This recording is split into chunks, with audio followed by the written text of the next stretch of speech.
আমাদের সব কথা সবার পছন্দ নাও হইতে পারে এবং সব কথা সঠিক নাও হইতে পারে। যদি বেঠিক কোনো কথা বলে ফেলি আপনারা দয়া করে আমাদেরকে বলবেন। সমাজের দুইটা সেকশন 4D ডাইমেনশনে দেখে।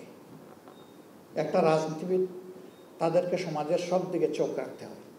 আর একটা সমাজের দর্পণ মিডিয়া, তাদেরকেও সব দিকে চোখ রাখতে হয়। এবং এই দুই ফোর্সের যখন যথাযথ প্রপার কম্বিনেশন হয়, সম্মিলন ঘটে, তখন একটা সমাজকে কেউ আর আটকায় রাখতে পারে না, এটা দুর্বার গতিতে সামনের দিকে এগিয়ে যায়। এই জন্য আমাদের বড়ই প্রয়োজন এই বোঝাপড়ার জায়গাটার। ভালোকে বিকশিত করবেন, মন্দকে ধরে দেবেন।